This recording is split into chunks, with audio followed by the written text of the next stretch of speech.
Ito po yung isdang bunog kung tawagin sa amin, or biya naman sa Tagalog.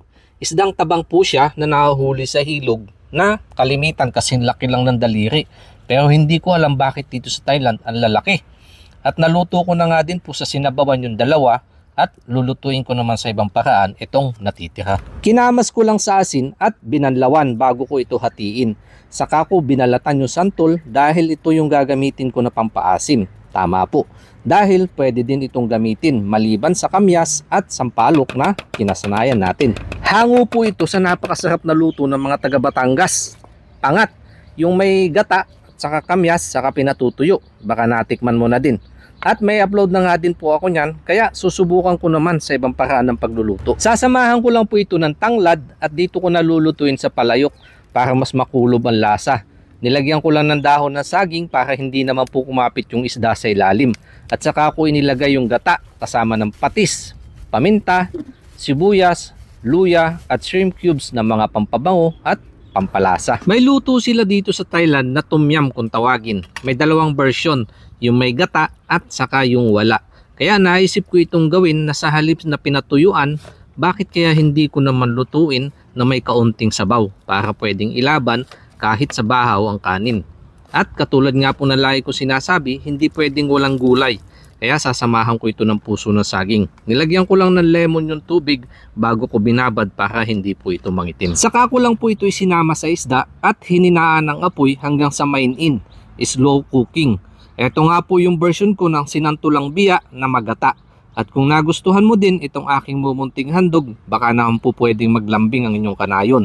Palike naman and share na din. Saka ko po inilapit sa Diyos para basbasan upang magamit naman ng lakas sa aking pangatawan. Handa na po ang lamesa, kaya out!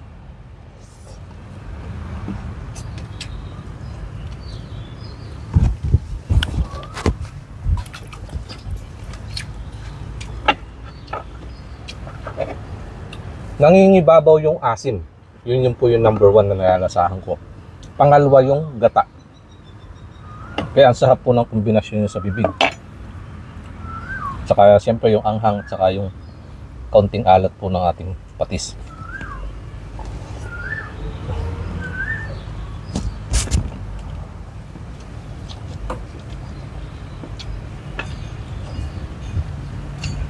Yung santol.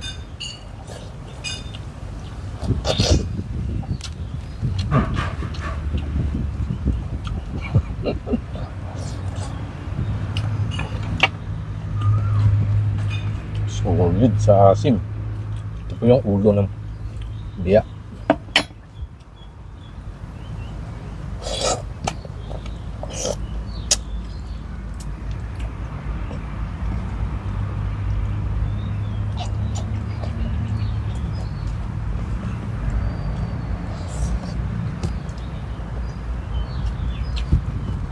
Sa mga nakatilim na po ng mga ganitong klase ng isda, alam nila kung gaano kasarap.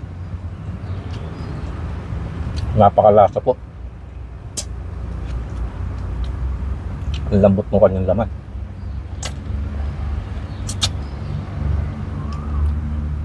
Ito yung isa sa pinakagusto kong isdang tabang.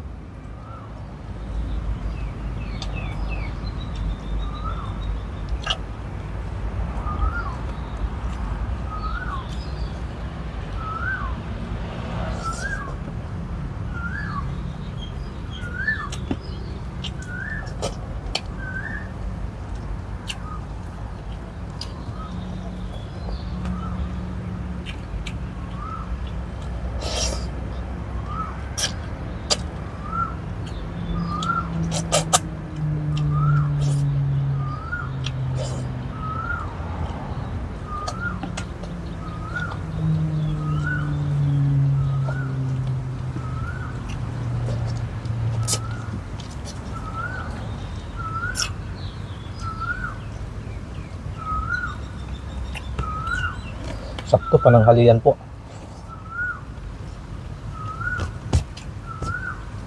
Kaya pinalamig ko muna yung sabaw para hindi na masyado mainit. Buti lang medyo mahangin ng kaunti.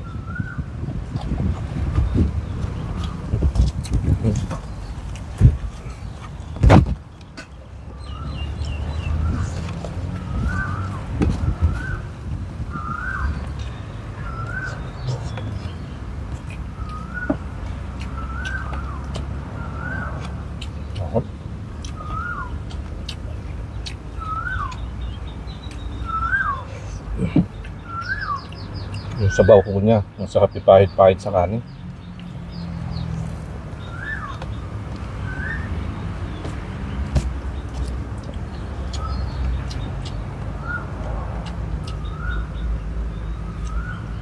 Saka nakadagdag sa hab din po yung puso na saging.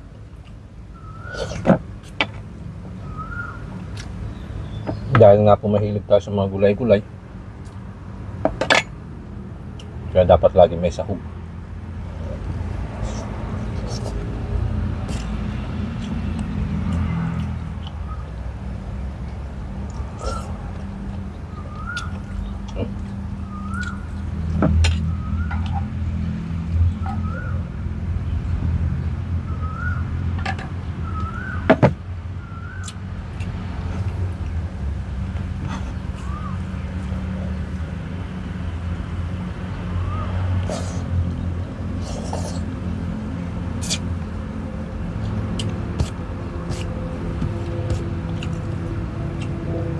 Masyado na ho yata mahaba yung video mga kanayon.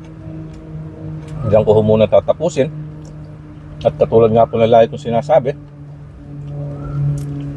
kung hilig mo din ng mga gatong pagkain ko, baka pwede na maglambing. Palike naman po at share na din. Thank you so much mga kanayon. God bless po sa atin lahat.